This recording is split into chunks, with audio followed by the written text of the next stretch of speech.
عزیز طلباء السلام علیکم۔ ہم علم سیاسیات کا دوسرا یونٹ 1991 کے بعد کے اہم نظریات و مسائل عالمگیریت دیکھ رہے ہیں۔ اس حصے میں ہم نظریاتی مسائل اور تکنیک ان دو باتوں کو دیکھیں گے۔ آپ نے دیکھا ہے کہ عالمگیریت کی وجہ سے سیاسی اور معاشی میدان میں کس طرح تبدیلیاں ہوئی ہیں، اس طرح تکنیک اور نظریاتی مسائل کے میدان میں جو تبدیلیاں ہوئی ہیں اس کو ہم دیکھیں گے۔ نمبر 1، نظریاتی مسائل۔ سرد جنگ کے دور میں نظریہ ایک اہم جز تھا۔ ممالک کی درجہ بندی، ایک طرف تو کمیونسٹ یا سماجوادی ممالک، تو دوسری طرف سرمایہ دارانہ یا آزادی جمہوری ممالک، اس طرح کی جاتی تھی۔ سوویت روس، چین اور مشرقی یورپی ممالک کمیونسٹ، تو شمالی امریکہ اور مغربی یورپی ممالک سرمایہ دارانہ نظام رکھتے تھے۔ نظریہ اور معاشیات کا گہرا تعلق تھا۔ نظریہ یہ سیاسی جز تھا۔ ہر ملک کی معاشیات اس ملک کے نظریے کے مطابق بنائی جاتی تھی۔ مثال کے طور پر مشرقی یورپ میں کمیونسٹ نظریہ تھا اور وہاں کی جو معاشیات تھی وہ کمیونسٹ معاشیات تھی، یا آپ کہہ سکتے ہیں کہ وہاں کا جو اقتصادی نظام تھا وہ کمیونسٹ نظام تھا۔ ایسے معاشی نظام میں سرکاری یا عوامی صنعت و حرفت کو بنیادی مقام تھا۔ مغربی یورپ میں سرمایہ دارانہ نظام تھا اور سرمایہ دار معاشیات تھی۔ وہاں معاشیات میں خانگی میدان کو ترجیح دی گئی تھی۔ اس وقت بھارت جیسی ریاستیں یہ جمہوری سماجوادی ریاستیں مانی جاتی تھی، اس لیے یہاں کی معاشیات میں خانگی یعنی پرائیویٹ اور عوامی دونوں طرح کی انڈسٹری تھی۔ اس نظام کو مشترکہ معاشی نظام کہا جاتا تھا۔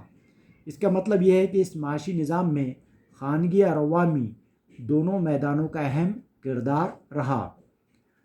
آج عالمگیریت کے دور میں ایک ہی بااثر نظریہ اور معاشی نظام دکھائی دیتا ہے۔ اس نظام کا ذکر بازاری معاشی نظام کیا گیا، لیکن سبھی ریاستیں ایک ہی طرح کے بازاری معاشی نظام پر منحصر نہیں ہوتی۔ بازاری معاشی نظام کی حیت اس ریاست کے نظریات پر منحصر ہوتی ہے۔ کچھ مثالیں دیکھتے ہیں۔ امریکہ میں سرمایہ دارانہ نظریے کے ساتھ سرمایہ دارانہ معاشی نظام ہے، اس لیے اس کا ذکر سرمایہ دارانہ بازاری نظام کیا گیا۔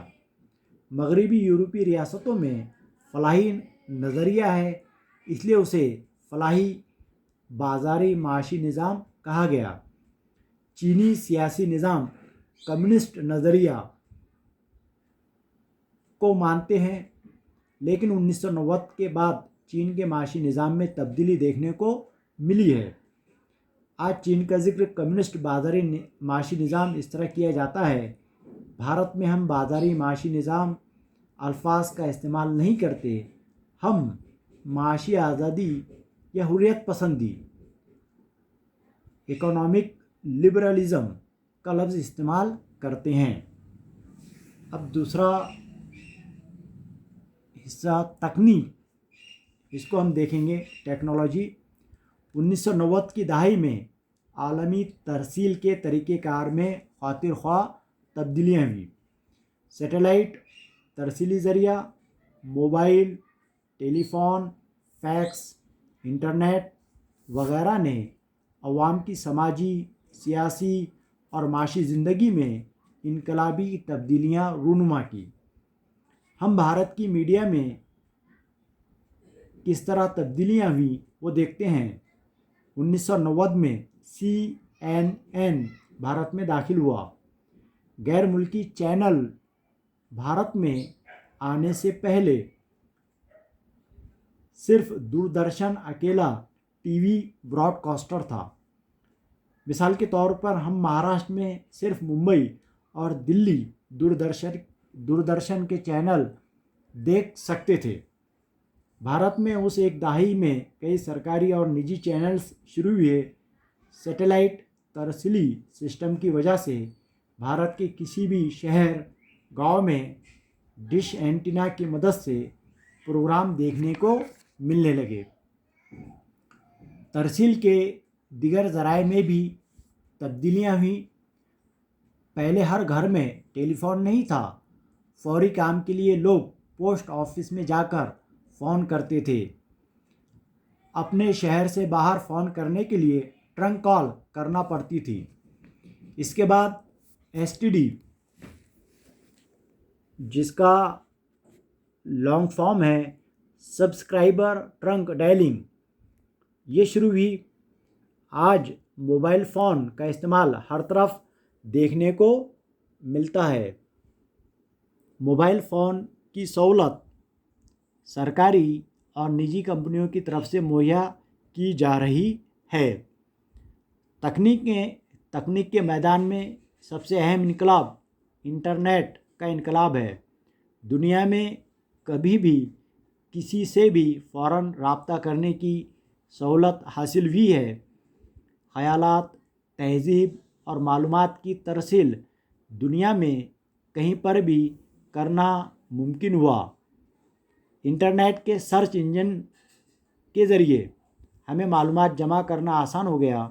اس کے علاوہ ٹویٹر، اسکائپ، فیس بک، انسٹاگرام، واٹس ایپ کے ذریعے سوشل نیٹ ورکنگ کی سہولت حاصل ہوئی۔ معلومات کی دنیا کی تکنیک عام طور پر بین الاقوامی حیت کی ہوتی ہے۔ موبائل فون، انٹرنیٹ، سیٹلائٹ کی ترسیل کسی بھی ملک کی سرحدوں کی پابند نہیں ہوتی۔ اسی وجہ سے سرحد پار گروہ، تنظیمیں اور غیر سرکاری تنظیمیں، پھر اس کی حیت NGO کی ہو یا ٹرانس نیشنل کارپوریشن کی ہو یا گنہگاری اور دہشت پسند تنظیم کی ہو، ان کے اضافے میں مدد ہوتی ہے۔ اس طرح کے سرحد پار گروہ پر قابو پانا اور ان کے کاموں کو روکنا ریاستوں کے لیے مشکل ہوتا ہے۔